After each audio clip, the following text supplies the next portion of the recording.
Un jour, une émission, un verset biblique, l'évangile autrement. C'est dans Retour à la parole avec la sentinelle.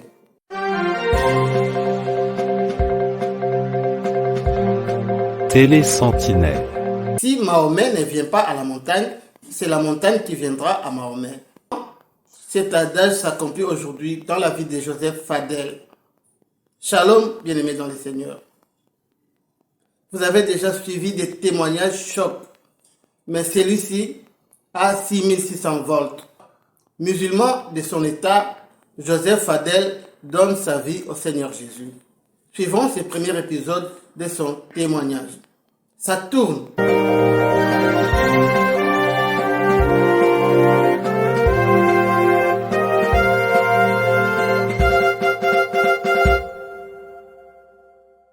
Il s'appelle Joseph Fadel, alias Mohamed Al-Saïd Al-Moussaoui. Musulman irakien, descendant direct de Mahomet par ses origines, il va se convertir après avoir vu Jésus en songe. Mais cette conversion n'ira pas sans de lourdes persécutions, et cela par sa propre famille. Il sera emprisonné, battu, on lui tire dessus, mais à chaque fois Joseph en réchappe miraculeusement. Bonjour, je m'appelle actuellement Joseph Fadel, je suis marié, j'ai 4 enfants, 2 garçons et 2 filles.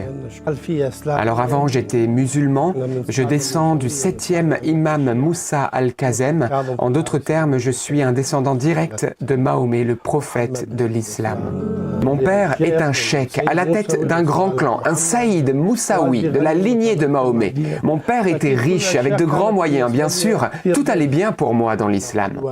Nous sommes donc considérés comme des musulmans à imiter. Nous devons montrer l'exemple dans l'islam. C'est pour cela que depuis mon jeune âge, j'ai toujours rigoureusement pratiqué l'islam.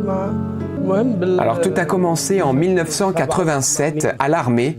Je rencontre pour la première fois de ma vie un chrétien. Alors en Irak, il y a des chrétiens, mais dans le milieu où je vivais, il n'y avait pas de chrétiens. Je n'en avais jamais rencontré auparavant, j'ignorais tout à leur sujet. Tout ce que je savais d'eux, c'est ce que le Coran nous disait à leur sujet.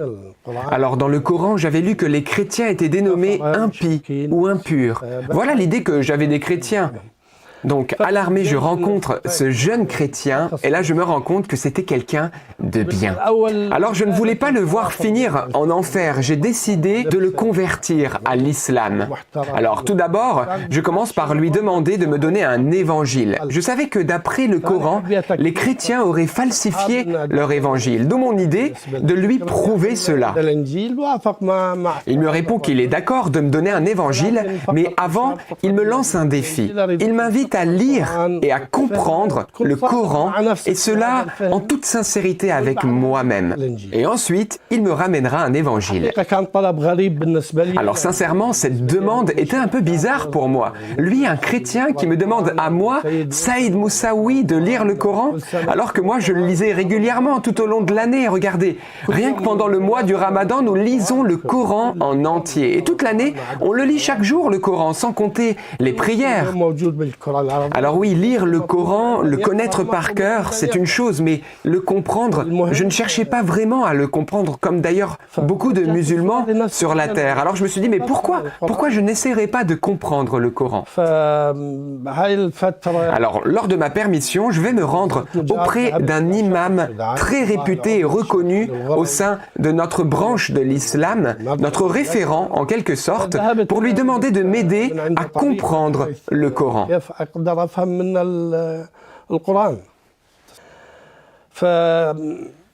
Alors, il commence à m'expliquer les prérequis nécessaires pour comprendre le Coran. À vrai dire, si c'était une autre personne que moi qui serait venue le consulter, je crois qu'il l'aurait renvoyé aussitôt, sans satisfaire à sa demande.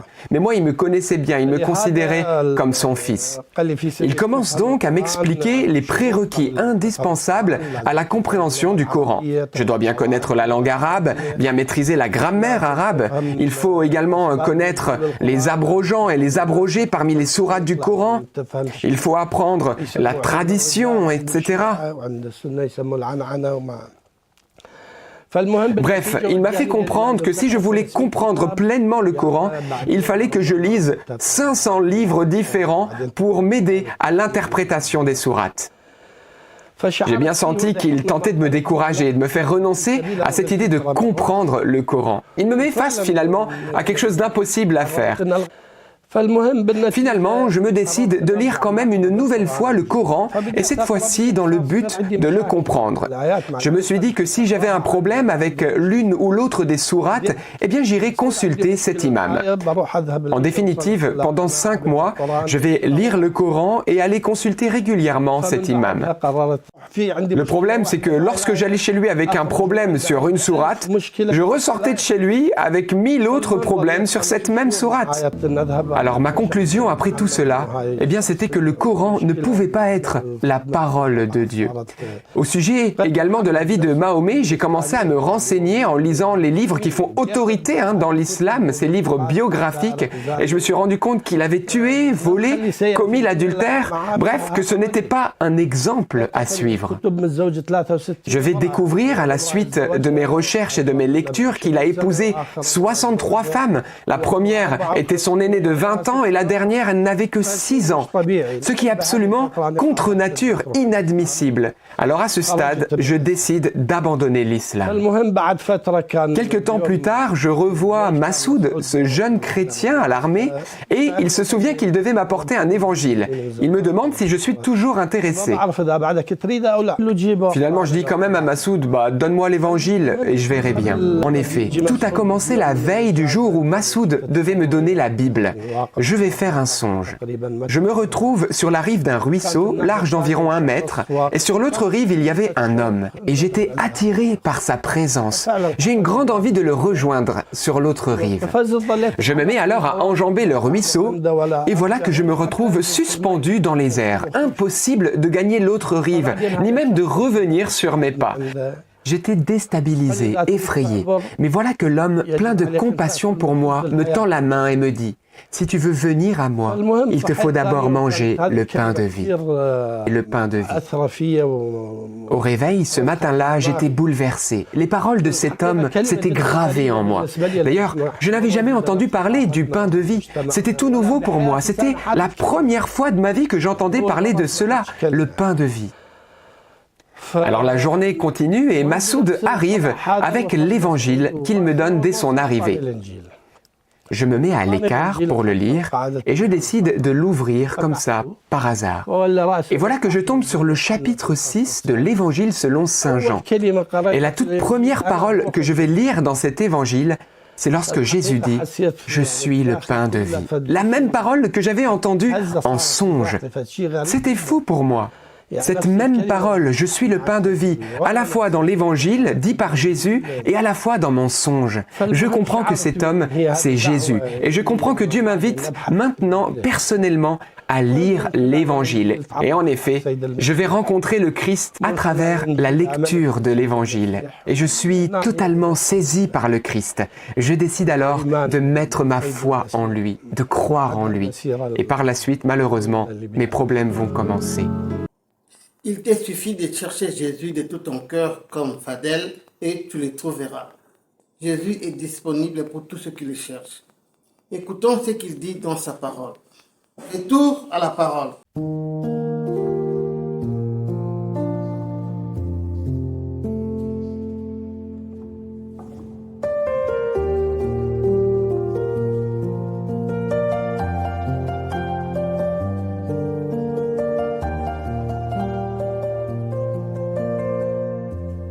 Évangile selon Jean chapitre 6, versets 34 à 36. Ils lui dirent « Seigneur, donne-nous toujours ce pain. » Jésus leur dit « Je suis le pain de vie. Celui qui vient à moi n'aura jamais faim, et celui qui croit en moi n'aura jamais soif. » Parole du Seigneur.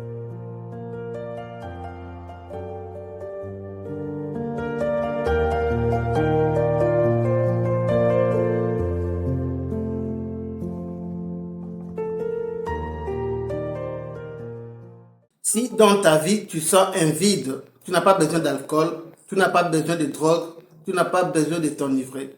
Seul Jésus peut combler cette vide.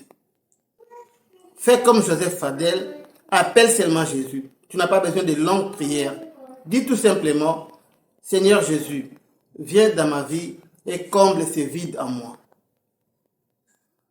C'était là le témoignage de Joseph Fadel, un musulman converti en Christ. Si notre Seigneur tarde à venir, demain nous allons y revenir pour le deuxième épisode. Mais pour aujourd'hui, que le bonheur, la grâce et la paix du Seigneur vous localisent où que vous soyez.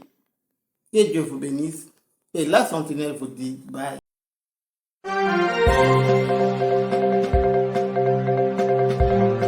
Télé Sentinelle, la chaîne chrétienne sur YouTube qui vous ouvre les écluses de la parole de Dieu avec la sentinelle Michael Npeoyo. C'est le temps de nous réveiller du sommeil spirituel.